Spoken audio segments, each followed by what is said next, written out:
Jadi kemudian ketika mindset itu sudah terbangun, sudah fondasi sudah kuat, kita tidak gampang dibodohi. Oke. Kita bisa contohnya kita memilih presiden atau pemimpin. Kita bisa menganalisa dulu, kemudian mengcompare, membandingkan, kemudian memutuskan untuk memilih. Oke. Tapi berarti kan dengan sumber daya yang cerdas tidak mungkin dibodohi oleh program-program yang tidak berkualitas atau program-program yang memang hanya sekedar filantropi, sekali kasih sekali. Ketika kita berada di zona nyaman, kita tuh tidak akan mau memberikan sesuatu yang lebih.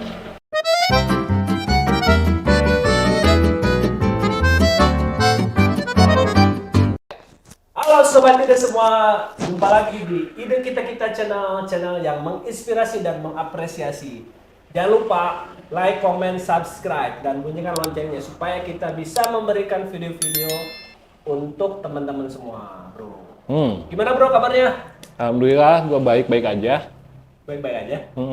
Cuma agak sedikit bete tadi temen gue ceritanya tuh, gue tuh nanya tentang paslon kan, nomor 3. Dia cuma sebutin nomor 1 dan nomor 2, nomor 3-nya nggak disebutin.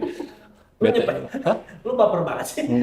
Ya orang ketika punya pilihan, terus pilihannya nggak diapresiasi dan nggak diinspirasi kan jadi Cie. jadi gimana gitu. Ketahuan nih. Udah, tapi gue sekarang udah nggak bete soalnya gue tadi udah habis minum kopi dari kopi dulu kopi, aduh enak banget sih. Ini ya Terus, kopinya ya? ya itu kopinya. Mantep, Arabica ya? Oh. Berapa nih satu ini? Gua kan ngomong tadi gua minum kopi bukan gua jualan kopi. Enggak, maksudnya ini kan gua nanya ini berapa segini. Gua Ya, sih teman-teman sih, enggak, siapa gua kemarin tadi minum langsung ke tempatnya. Cuma sebetulnya kalau kopi ini tuh bisa dibawa kemana-mana aja. Jadi aku bisa ngerasain kafe di mana aja gitu. Keren lah Kalau pokoknya. tempatnya ada di mana? Ada di Cipamokoran nomor 27. Datang buat teman-teman yang Ah. hobi kopi, datang ke sini. Di sini langsung ke kita panen ya. Dari hulu ke hilir, dari pemulai panen sampai jadi. Ini Ada ke hilir apanya? hilirisasi digital. Astaga. Oke. Lu mau nanya apa, Bro? Kok pengen banget sih lu ditanya? Enggak, canda. Lu tuh S2-nya di ini ya, di apa? SDM. SDM. Lebih spesifiknya manajemen sumber daya aparatur. Ceritain dong, kalau lu tuh belajar apa aja di sana? Di jurusan itu? Belajar banyak sih sebetulnya. Jadi bagaimana membangun sumber daya manusia di dalam konteks institusi. Nah, kalau gue sih Institusi. spesifiknya sumber daya manusia itu adalah bagian manpower, ya. Manpower. Jadi harus ada beberapa metode yang memang membangun SDM ini supaya kinerjanya efektif dan outputnya untuk menghasilkan sebuah SDM yang unggul. Oh. Keren juga itu jurusannya. Ya gue nanya-nanya kayak gitu, soalnya kebetulan aja gitu kan sekarang lagi rame-rame tentang politik ya gitu. Kan nggak lepas dari yang namanya sumber daya manusia. Ya jelas. Lu udah beres kuliah sana? Udah sih hampir nggak beres, cuman ya karena kebetulan sambil kerja dulu. Tapi akhirnya diberesin tuh karena kepepet juga sih kalau di deadline juga mau merit. Oh, jadi lulus karena Enggak juga, maksudnya dalam artian kita tuh punya skala prioritas, semakin kita terdesak pasti kita akan berusaha untuk mencapai. terus ilmu itu kepake nggak sama bidang lu yang sekarang? Kan lu ngomongin bidang di perbesian ya? Bener nggak? Kalau gua di Perbesian bidang ya? konstruksi, bro. Konstruksi ya? Kepake nggak itu ilmunya? Kan kita bagaimana memberikan reward dan punishment untuk pegawai, ya.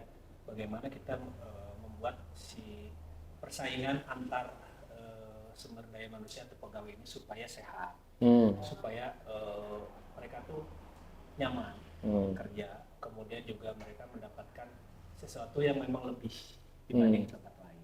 Oke. Jadi memang yang perbedaan mendasar antara sumber daya manusia di negara kita sama negara lain itu apa sih? Yang mendasar gitu Ya, perbedaannya makanya itu untuk ini saya tanya balik nih, gue tanya balik ya. Apa bedanya telur dulu atau ayam dulu? Analoginya, Kalau pendidikan dulu atau ekonomi dulu? enggak, kalau di guru nanya telur dulu ayam dulu, pasti anu dulu. Maksudnya Nggak mungkin kan bertelur nggak anu. analoginya pendidikan dulu atau ekonomi dulu? Pendidikan sih menurut gua. Masuk ke SDM nggak? Berarti untuk menciptakan Masuknya gimana tuh sih? Jadi pendidikan dulu, nah, SDM-nya berkualitas. betul. Jadi ketika negara itu contoh negara adidaya, pasti SDM-nya berbeda kan? Ya. Berarti sesuatu ekonomi itu dibangun, kekuatan negara itu dibangun dari sumber daya manusia, pola pikir mindset, betul nggak? Ya. Itu basic dan fondasi. Jadi di SDM itu termasuk tentang mindsetnya ya. Jadi Mindset. yang dibangun itu mindsetnya. Betul, Pertama kali mindsetnya. Kalau ngomongin sumber daya manusia itu, berarti yang pertama kali dibangun tuh mindsetnya. Oke. Terus? Jadi kemudian ketika mindset itu sudah terbangun, sudah fondasi sudah kuat, kita tidak gampang dibodohi. Oke. Kita bisa contohnya kita memilih presiden atau pemimpin. Kita bisa menganalisa dulu, kemudian mengcompare, membandingkan, kemudian memutuskan untuk memilih.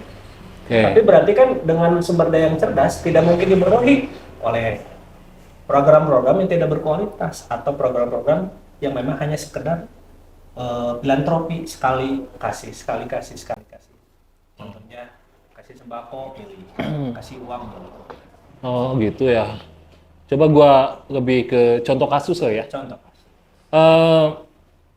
Kan nih, gua kan basicnya pernah di lingkungan formal. Gua pernah jadi honorer di salah satu instansi. Gitu. Di mana? Nggak mau gua sebutin sih. Nggak mau gua sebutin, nggak boleh juga. Nggak boleh. Nah, ada yang beda banget gitu, yang statusnya dia udah punya SK dan yang belum SK. Itu lebih produktif yang belum punya SK gitu. Itu gimana kalau dari sisi keilmuan sumber daya manusianya? Jadi gini bro, ketika orang dididik dengan lingkungan zona nyaman, mereka tidak mau... jadi kalau di lingkungan formal, anggap aja itu zona nyaman. PNS itu zona nyaman. Ketika kita berada di zona nyaman, kita tuh tidak akan mau memberikan sesuatu yang lebih. Apalagi di PNS itu dunianya apa ya, sudah dijamin dari mulai pensiun, kemudian dari bulanan, kemudian juga ada tunjangan-tunjangan. Sehingga mentalnya tuh memang tidak dibentuk untuk survive dan untuk memotivasi lebih. Sedangkan kalau di-compare dengan orang-orang yang memang masih belum PNS, dia kan punya motivasi yang dikejar. Untuk menjadi PNS lu gitu. punya kuasa. Suatu yang dikejar-kejarnya apa? Untuk menjadi PNS. Dari motivasi itu dibangun mencapai suatu tujuan, tapi dia berarti kan dia mengerahkan segala daya upaya untuk menuju ke sana.